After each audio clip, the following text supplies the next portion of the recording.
두 번째 주석을 보도록 하겠습니다. 먼저 주석의 개념과 목적인데요.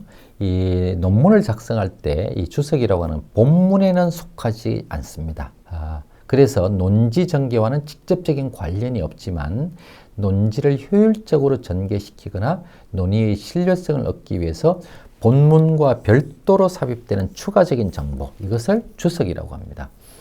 대체로 여러분들이 이게 주석, 논문 같은 걸 이렇게 보게 되면은 이 본문 밑에 하단에 이렇게 쓰여 있는 이 작은 글씨로 쓰여 있는 이런 것들을 보게 될 겁니다. 이런 것들이 다 주석인데, 이러한 주석은 보통 두 가지 경우에 하게 됩니다. 하나는 인용문의 출처를 밝히기 위해서 이제 주석을 달기도 하고, 그다음 또 하나는 논지 전개의 보충에 되는 설명을 하는 데 이용이 됩니다. 그래서 인용문의 출처를 밝히는 주석과 이 보충 설명을 하는 주석, 요 두 가지가 이제 뒤에서 보겠습니다만, 이 출처를 밝히는 주석을 참조주라고 하고 보충 설명을 하는 주석을 내용주라고 하는데, 이러한 두 가지 경우에 이 주석을 사용하게 되고, 그러한 어떤 목적으로 하느냐에 따라서 이 주석이 나뉘게 됩니다. 그리고 본래 주석은 이 본문의 일부로 취급되지 않기 때문에 논문 본문을 읽어 나갈 때 주석의 내용을 읽지 않는다고 하더라도 논지 전개에 장애가 생긴다거나 문장의 흐름이 어색해져서는 안 됩니다. 그 다음에 주석은 논문에서 부차적이고 보조적인 기능만 할 뿐이기 때문에 당연히 이제 간결하게 작성해야 되죠. 본문도 당연히 간결하게 작성이 되는데 주석도 마찬가지입니다. 그 다음 주석의 종류는 아까도 말씀을 드렸습니다. 주석을 어떤 목적으로 주석을 다느냐에 따라서 참조주와 내용주 두 가지로 나뉘게 됩니다. 첫 번째 참조주는 인용의 출처, 어디에서 인용을 했는지를 밝혀주기 위해서 사용하는 주석입니다.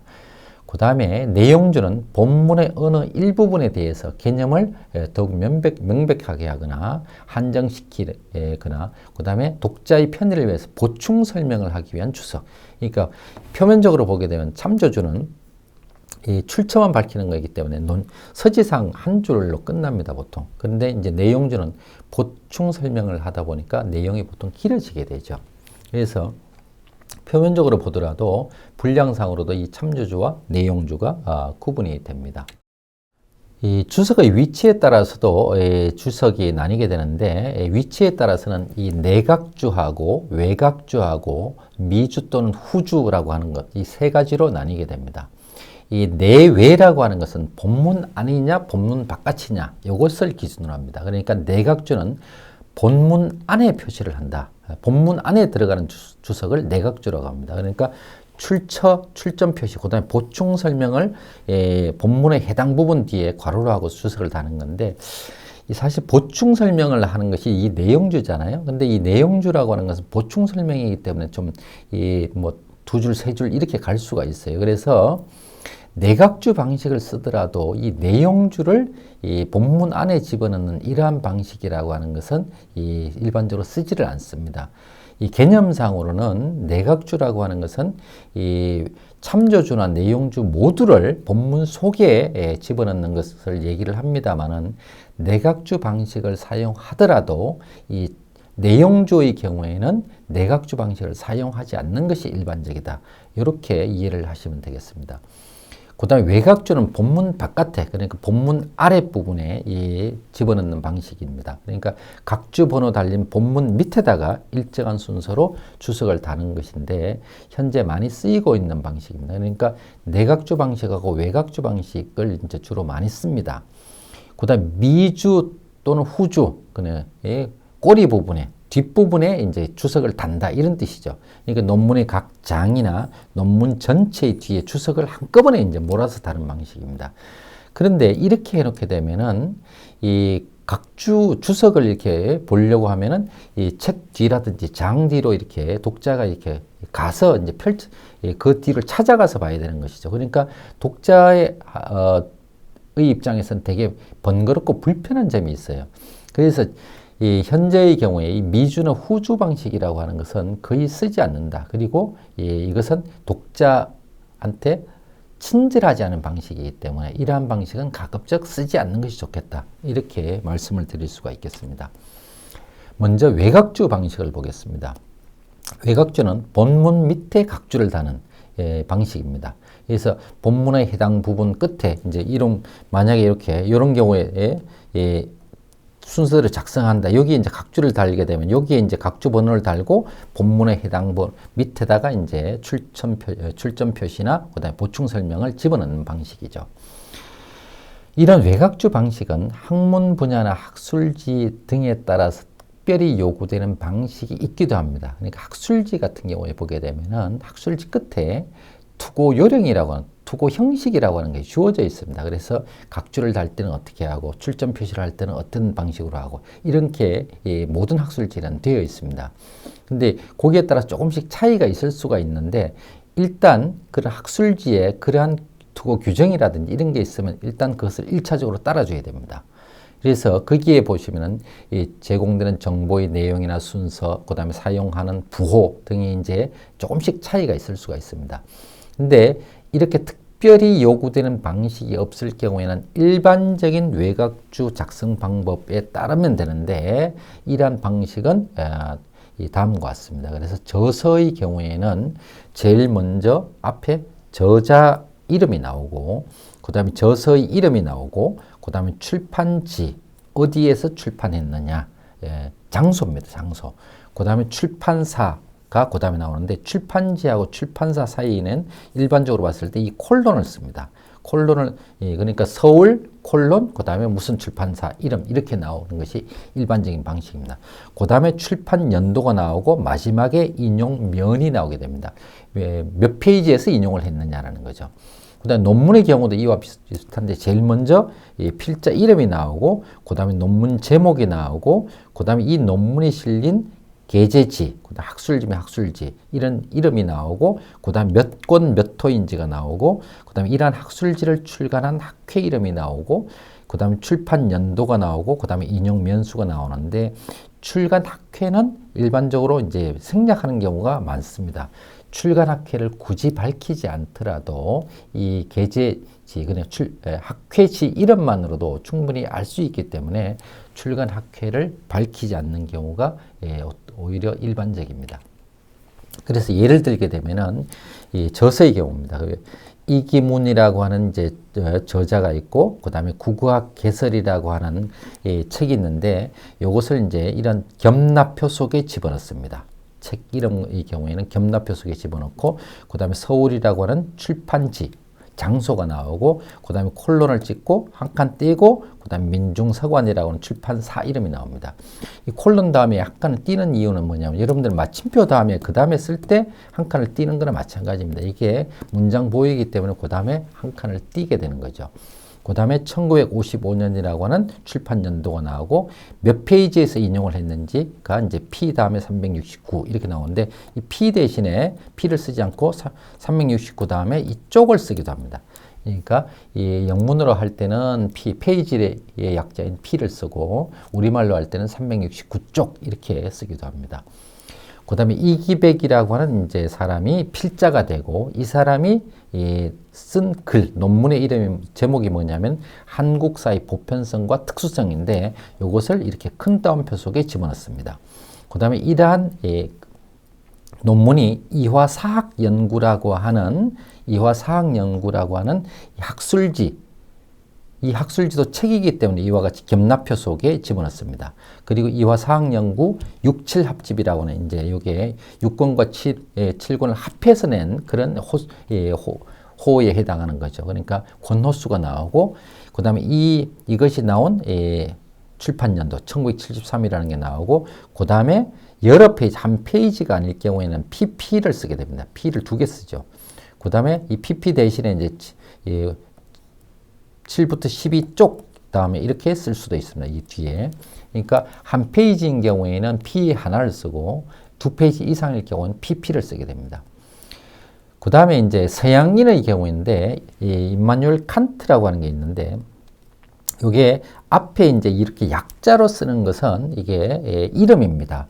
서양인의 경우에 이 성과 이름이 있는데 이제 이름을 먼저 쓰고 성을 나중에 쓰죠. 일반적으로 이제 보통 도널드 트럼프, 그 다음에 버락 오바마, 뭐 이런 식으로 했을 때 오바마가 성이고, 버락이 이제 이름이고, 그 다음에 도널드 트럼프 했을 때 트럼프가 성이고, 그 다음에 도널드가 이름이고, 이렇게 됩니다.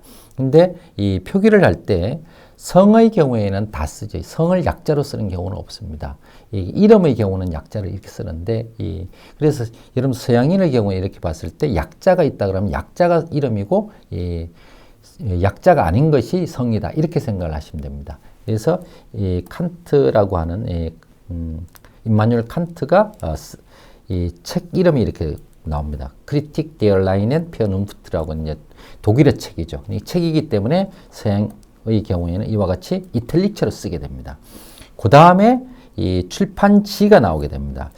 국내서의 경우에는 서울이라든지 부산이라든지 이렇게 굳이 밝혀주지 않더라도 그 출판사 이름만으로도 이제 그리고 책 이름만으로도 충분히 이제 찾을 수가 있는데, 서양서의 경우에는 뭐 서양이 워낙 이제 여러 나라고 하니까 이렇게 출판지를 반드시 밝혀줍니다. 그래야만 이것이 어느 나라에 어느 도시에 있는 출판사인지를 알 수 있기 때문에 이러한 출판지를 서의 경우에는 출판지를 반드시 밝혀준다. 이렇게 여러분들이 생각하시면 되겠습니다. 그래서 함부르크에 있는 피얼락 폰 펠릭스라고 하는 이러한 출판사 이름이 나오게 되고, 펠릭스 마이너라고 하는 출판사 이름이 나오고, 그 다음 1856년에 출판이 되었고, 거기에 그 책의 112쪽을 우리가 인용을 했다. 이러한 정보를 주게 됩니다. 근데 이게 이 각주에서는 이렇게 이름을 앞세우게 됩니다만은, 이게 참고문헌으로 가게 되면 이게 이름이 이제 성의 뒤쪽으로 가게 됩니다. 이것은 뒤에 이제 참고문헌에서 보게 될 겁니다. 근데 각주에서는 이름이 먼저 나오고 성이 나오지만은 참고문헌에 가게 되면 성이 먼저 나오고 이름이 나오게 됩니다. 참고문헌을 배열을 할 때 이 성의 가나다 순으로 배열을 하거든요. 그러니까 서양인의 경우에도 성의 알파벳 순으로 배열을 하게 됩니다. 그래서 이름이 뒤에 오고 성이 앞에 오게 됩니다. 그런데 각주에서는 이름이 앞에 오고 성이 뒤에 가게 되어 있습니다. 그 다음에 이 논문과 저서를 이미 봤습니다만, 논문과 저서를 구분하는 방식은 이 학문 분야에 따라서 또는 학술지에 따라서 조금씩 다를 수가 있습니다. 앞에 제시를 한 것은 일반적인 방식인데, 가장 일반적인 방식은 뭐냐면은 논문을 큰 따옴표로 표시를 하고 저서를 겸납표로 표시를 하는 것이 가장 일반적인 방식입니다.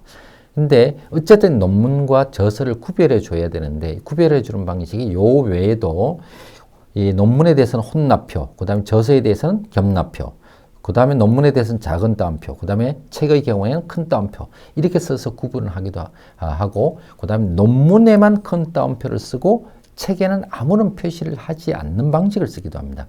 그러니까 아무런 표시가 없으면 이것은 책이다라고 하는 정보를 자연스럽게 가지게 되는 것이죠. 그래서 이렇게 쓰기도 하는데, 가장 보편적인 방식이라고 할 수 있는 것은 논문은 큰 따옴표, 그 다음에 책은 겸납표, 이렇게 하는 것이다 라고 여러분들이 생각을 하시면 되겠습니다.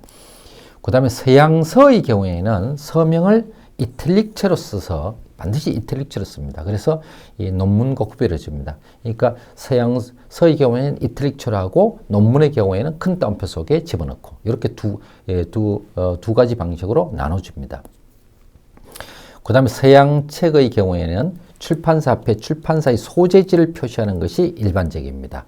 아까도 말씀을 드렸죠. 그러나 국내에서 출간된 책의 경우에는 이를 생략하는 것이 일반적. 굳이 표시를 해주지 않더라도 충분히 알 수 있기 때문에 일반적으로 생략을 해줍니다. 그 다음에 출판 연도를 저자명 뒤에 쉼표 없이 괄호 속에 표시하기도 한다. 이게 그래서 이 기문 1955, 그러니까 아까 외곽주 일반적인 방식은 이 출판사 다음에 이 출판 연도를 집어넣는데, 이것을 이 필자명 다음에 바로 저자명 다음에 괄호 속에 출판 연도를 표시하기도 하는데, 이게 이제 뒤에 보게 되는 내각주 방식을 따른 겁니다.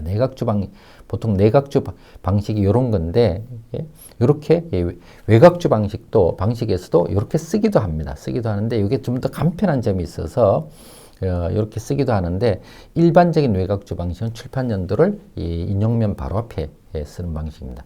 근데 이 저자나 필자 이름 다음에 바로 괄호 속에 집어넣는 방식은 주로 내각주 방식에서 쓰는 방식입니다. 이것은 뒤에서 보겠습니다. 그 다음에 약식 주석 방식을 쓰기도 하는데 이게 뭐냐면 약식 기호를 사용을 해서 주석을 다는 방식입니다. 그래서 동일한 논제가 주석에서 반복되는 경우에 필요한 서지사항들을 모두 다 기록하지 않고 약식 부호를 사용해서 간략히 적는 약식 주석의 방식을 사용을 하는데 이게 한 3가지 정도가 있습니다. 3가지 정도가 있는데 먼저 말씀을 드리면은 이게 요즘에는 일반적으로 쓰지를 않습니다. 근데 예전에 보면은 이런 예전 책이나 논문 같은 데 보게 되면 이런 약식 주석 방식을 쓰는 경우를 좀 보는데 참고적으로 여러분들이 한번 봐두시기 바랍니다. 첫 번째는 이비드라고 하는 게 있는데 바로 위의 주석에서 서지사항이 완전하게 소개된 문헌을 바로 이어서 인용을 하면서 인용면만 달리하는 경우에 쓴다. 그래서 상계서 상계 논문 이걸 풀어서 할 때는 우리말로 풀을 때는 상계서 상계 논문 또는 위의 책 위의 글 이런 식으로 쓰기도 합니다. 그 다음에 옵시시라고 하는 게 있는데 바로 위에서가 아니라 그 앞의 어디에선가 인용했던 문헌을 다시 인용하는 경우에 저자명 또는 필자명 다음에 이 부호를 사용해서 약식으로 작성을 하는 경우입니다. 그래서 전계서 앞에서 게재했던 책, 앞에서 게재했던 논문 이런 앞의 책, 앞의 글 이런 뜻입니다. 그래서 여기 가만 보시면 옵싯 같은 경우는 O가 이 소문자예요. 이비드 같은 경우도 대문자고 록싯 같은 경우도 L이 대문자인데 옵싯 같은 경우는 이게 소문자인데 이게 왜 그러냐면 저자명 또는 필자명 다음에 이것이 옵싯을 쓰게 됩니다. 그렇기 때문에 문장의 처음이 아니고 이게 이 출점 표시를 할 때도 이것 하나의 문장으로 생각을 합니다. 그래서 저자명 필자명 다음에 오기 때문에 이것은 문장 중간에 오는 것. 그래서 이것은 소문자로 쓰게 됩니다. 그 다음에 록싯 같은 경우는 바로 앞에서 한번 인용한 것을 완전히 반복해서 인용할 경우가 있습니다. 그래서 이런 경우는 실제로는 그렇게 흔하게 나타나지 않고 매우 드물게 나타나는 경우입니다. 그래서 여기에 보시면 이기문 국어학개설, 그 다음에 서울민중서관 1955, 그 다음에 인용면이 369쪽인데 바로 이어서 쓰는 경우에 요 책의 인용면만 달라지는 경우입니다. 그래서 이기문 국어학개설 요 책의 380쪽, 앞에는 369쪽이었지만 요번에는 380쪽 인용면만 다를 경우에 이렇게 같이 이비드라고 하는 것을 쓰고 P380 이렇게 쓰게 되면 됩니다. 그 다음에 이기백 한국사의 보편성과 특수성이란 이러한 논문이 이화사학연구 67 합집에 실려 있고 이것이 1973년에 발간된 것이고 그다음에 7부터 12까지인데 요 인용면까지 완전히 일치할 경우 바로 밑에서 록싯을 쓰게 되면은 각주 3에 있는 그 정보와 똑같은 것을 다시 반복하게 되는 겁니다. 그 다음에 이 5번 같은 경우 이기문 옵식 같은 경우에 이게 보면 앞에 어디에선가인데 저자명, 필자명 중에 처음 나오는 겁니다. 여기 이기문을 쭉 찾아가는 거예요. 찾아가다가 첫 번째 나오는 이기문 이것을 찾아가고 그다음 옵시트 하게 되면 국어학개설 서울민중서관 1955까지는 같아지고 그 다음에 인용면만 또 달라지게 되는 겁니다. 그래서 이런 방식으로 약식 주석을 쓰게 되는데 이것은 여러분들이 나중에 이제 이러한 글을 보게 될 경우에 이것이 어떠한 뜻인지 어떠한 의미인지를 아는 정도면 되겠습니다. 요즘에는 이와 같은 약식 주석 방식이라고 하는 것이 독자를 그렇게 독자한테 친절한 방식이 아니기 때문에 별로 쓰지 않는 방식입니다. 외곽주와 약식 주석의 방식이 오래 쓰여왔지만 여기에는 다음과 같은 몇 가지 불편한 점이 있습니다. 인용 문헌의 출점 표시만을 위한 참조주를 외곽주로 처리하는 것은 독서에 이제 불편을 줄 수가 있다는 겁니다. 그 다음에 약식 부호들은 특히 약식 부호들 같은 경우는 독자뿐만 아니라 필자의 경우도 혼동을 일으키기도 합니다. 그 다음에 동일한 저자, 필자의 여러 문헌들을 반복해서 인용할 경우에는 약식 부호의 사용이 굉장히 복잡해지고 어떤 경우에는 불가능하기도 합니다. 그래서 이러한 경우에는 이 외곽주, 약식 주석 방식을 쓰지 않고 내각주 방식을 많이 사용하는 그런 경우입니다. 그래서 내각주는 아까도 설명을 드렸습니다만 본문 속의 해당 부분에서 인용을 하는 방식의 주석입니다. 그러니까 주로 간접 인용이나 극히 압축된 요약을 제시하면서 그 출전을 해당 부분에서 바로 밝히는 것, 본문 속에 밝히는 방식입니다. 그래서 내각주를 쓰게 되면은 인용문이나 참조 부분의 출처를 각주에서 따로 밝히지 않아도 되기 때문에 되게 이 필자 입장에서도 편하고 그다음 독자 입장에서도 이게 감명해주고 좀 편한 그런 방식이 됩니다. 근데 아까도 말씀드렸습니다만 이게 이 참조주의 경우에만 이렇게 내각주 방식이 일반적으로 쓰이고 내용주의 경우에는 이렇게 내각주 방식을 쓰기가 현실적으로 거의 불가능합니다. 그래서 예를 들게 되면은 이 품사 분류의 원칙으로 의의적 범주와 기능적 범주가 있다. 그런데 이게 이제 외곽주 방식이 되면은 여기에다가 이제 각주를 이렇게 달게 되고 해당 페이지 아래쪽에 이제 출전 표시를 이희승 뭐 그다음에 국어학개설 뭐 청구 이렇게 나와야 되는데 이렇게 하지 않고 내각 본문 속에다가 이희승 필자 이름 저자나 필자 이름 밝히고 그다음에 출판 연도를 밝히고 그다음에 인용면 요 세 가지로만 이렇게 딱 밝히는 방식. 그러니까 필자나 저자 이름 심표하고 그다음에 출판 연도 그다음에 콜론하고 그다음에 인용면만 369 이런 식으로 표시를 하는 방식입니다. 그러니까 언어 기호가 자의적이라 하면 이미 소시르 1916 그다음에 100에서 106에서 지적된 바 있다. 이와 같이 표기를 하는 방식이에요. 그렇게 되면 이제 뒤에서 보겠습니다만은 참고 문헌도 필자나 저자 이름 다음에 바로 괄호 속에 출판 연도를 제시하는 방식을 사용하게 됩니다. 내각주 방식에서 괄호 속에 연대를 넣은 것은 해당 저자 또는 필자의 저서나 논문이 간행된 연도로서 해당 문헌을 대치시키는 것이다. 그 다음에 동일한 논저자의 문헌을 여럿 인용하는 경우에는 약식 부호로서는 불가능하죠. 그런데 내각주 방식을 따르면 이승 1955, 이승 1956 이와 같이 표시를 할 수도 있고 그 다음에 같은 해에 나온 여러 편이 있는 경우에는 이승 1955A 그 다음에 이승 1955B 또는 뭐 가나 이렇게도 하기도 하고 기억년 이렇게도 뭐 구분을 하기도 합니다. 이건 개인에 따라서 선택을 해서 사용을 하면 됩니다. 그 다음에 저자명 또는 필자명과 간행연도로 그리고 필요한 경우에는 인용 페이지로 표시를 하면서 본문 안에 주석으로 처리하는 내각주의 체제에서는 여기에 맞춰서 참고문헌도 만들어줘야 됩니다. 그래서 참고문헌 안에서도 저자명 다음에 간행연도를 괄호 속에 넣어주는 그런 방식을 사용을 하게 됩니다. 이것은 뒤에서 다시 보게 될 겁니다.